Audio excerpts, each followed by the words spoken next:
کی پوچھنے کی بات ہے. لکھیے قرآن شریف فلاں حاجی صاحب مدینہ اور مکہ گئے تھے, ہم وہیں سے قرآن منگائے. لکھیے قرآن. پھر امام صاحب اگر پوچھیں گے کہ بتائیے نا اب کیا لکھیں, ارے امام صاحب یہ بھی پوچھنے کی بات ہے, مکہ سے مصلی منگائے ہیں, جہاں نماز منگائے ہیں, لکھیے اس کو.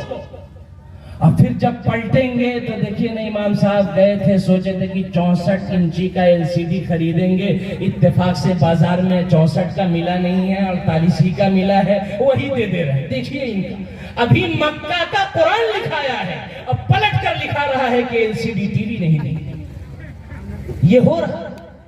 اور ہوتا کیا ہے, یہ جو داماد اس وقت کا ہے, خون کی دنیا میں مست, عیش و عشرت کے باغات میں اپنے ہوش کو کھونے والا داماد, یہ پہلے سے گھر کی پینٹنگ ڈینٹنگ کر کے رکھتا ہے, پہلے سے مائنڈ میک اپ کرتا ہے کہ کیسے سوئیں گے کہ LCD دیکھتے دیکھتے سو جائے اور دیکھتے دیکھتے جگ جائے. اس کی سیٹنگ پہلے سے ہوتی ہے, کون سے وال میں اچھا ہوگا, کون سا پوائنٹ اچھا ہوگا, کون سا لوکیشن اچھا بنے گا, کوئی آئے گا تو کس طرح ہماری پریز کرے گا, تعریف کرے گا, وہ پورا سیٹ اپ کیا جاتا ہے.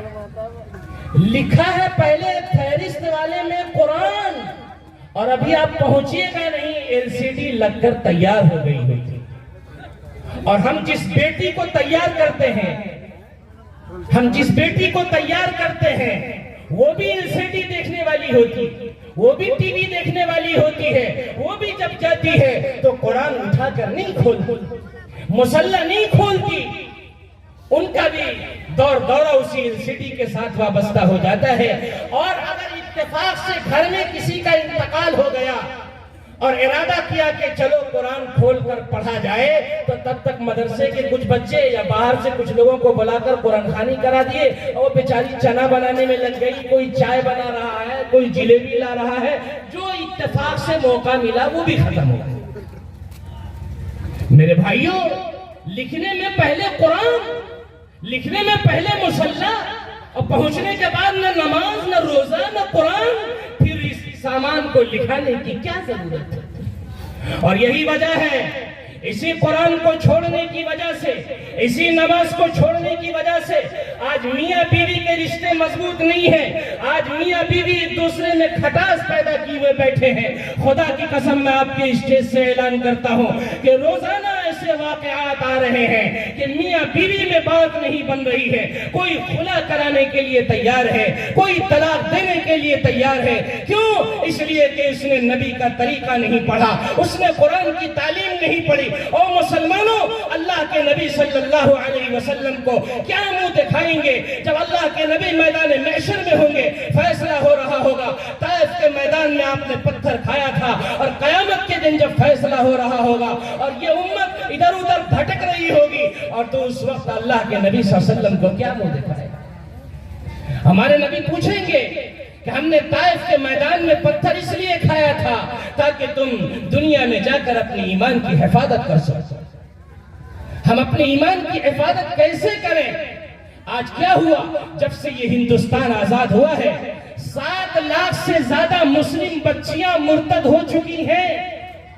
بہت غور سے سنیے گا, آج کے اس فضا میں, اس موبائل کے زمانے میں, ماں باپ بال بچوں کی تربیت اور پرورش صحیح سے نہیں کر پا رہے ہیں, اور ان کی نگرانی نہیں ہو رہی ہے. جبکہ اللہ کے نبی صلی اللہ علیہ وسلم نے فرمایا, کلکم راعٍ وکلکم مسئول عن رعیتہ, اے لوگوں تم میں کا ہر آدمی نگراں ہے, اور کل قیامت کے دن ہر آدمی سے اس کی نگرانی کے بارے میں پوچھا جائے گا. اللہ پوچھے گا, تم باپ تھے, تم نے اپنی بیٹی کی اور بیٹے کی کیا تربیت کی تھی؟ اس سے ہم بچ نہیں پائیں گے.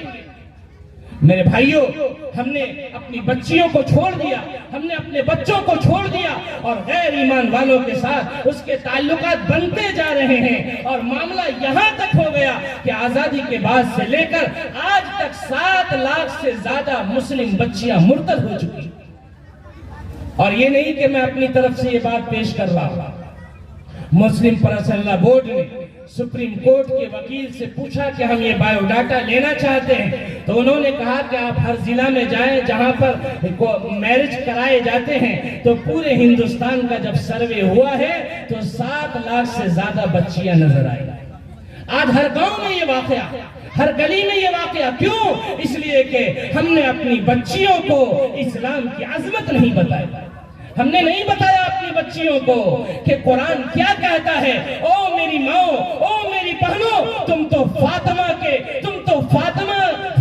کے سامنے ہو، فاطمہ تیرے لیے نمونہ ہے۔ یاد کیجئے اس وقت کو کہ اللہ کے نبی صلی اللہ علیہ وسلم کی صاحبزادی حضرت علی کے ساتھ گھر میں ہے، بیمار ہے، کوئی پوچھنے والا نہیں ہے اور گھر میں کھانے کا کوئی سامان بھی نہیں۔ میں ماں اور بہنوں کے لیے بھی یہ بات کہہ رہا ہوں کہ قرآن پڑھنے سے کیسا یقین پیدا ہوتا ہے۔ فاطمہ ایک مرتبہ بیمار ہو گئی اور بہت بیمار ہو گئی۔ دل میں ارادہ ہوا کہ ہم ایک انار کھائیں، دل میں ارادہ ہوا، لیکن گھر میں اتنے پیسے نہیں تھے کہ ایک انار خریدا جا سکے۔ کس کے گھر میں؟ جو کل قیامت کے دن جنت میں تمام عورتوں کی سردار بننے والے، کن کی بیٹی جن کے لیے دنیا بنائی گئی، ان کے گھر میں ایک انار کھانے کے پیسے نہیں ہیں۔ بڑی مشکل سے ساری چیزوں کو بیچنے کے بعد ایک انار کا انتظام حضرت علی نے کیا۔ اور جب علی گھر پر آئے ہیں اور فاطمہ سے کہا کہ فاطمہ انار لائے ہیں، تب تک دروازے پر ایک فقیر آتا ہے اور کہتا ہے کہ او نبی کے گھرانے کے لوگوں، میں بھوکا ہوں، میرے پاس کھانے کے لیے کچھ نہیں ہے، میرے لیے کھانے کا انتظام کرو۔ اور فاطمہ کے گھر میں ایک انار کے سوا کچھ نہیں ہے اور بہت دنوں سے خواہش ہے، لیکن فاطمہ کے حضرت علی نے پوچھا فاطمہ سے، فاطمہ نے کہا علی اگر کوئی سائل آیا ہے تو یہ انار اس کو دے دے۔ ذرا اندازہ لگائیے۔ اور پھر وہ انار لے کر وہ شخص چلا گیا۔ تھوڑی دیر کے بعد ایک شخص آیا اور آ کر کہنے لگا حضرت علی سے کہ دیکھیے ہدیہ ہے، قبول فرمائی۔ ہدیہ لینا سنت ہے۔ تو ایک اللہ کی طرف سے کوئی فرشتہ آیا اور 10 انار دے کر چلا گیا۔ حضرت علی نے اس میں سے 3 انار حضرت فاطمہ کے حوالے کیا۔ فاطمہ نے کہا کہ علی یہ انار کہاں سے آیا ہے؟ کہا کہ اللہ کی طرف سے ہدیہ آیا ہے، کوئی تحفہ دے کر گیا ہے۔ فاطمہ نے کہا علی انار 3 نہیں ہے، 3 سے زیادہ انار ہے۔ علی نے کہا تم کو کیسے معلوم کہ انار کتنا ہے؟ کہا ہاں میں نے قرآن کریم میں پڑھا ہے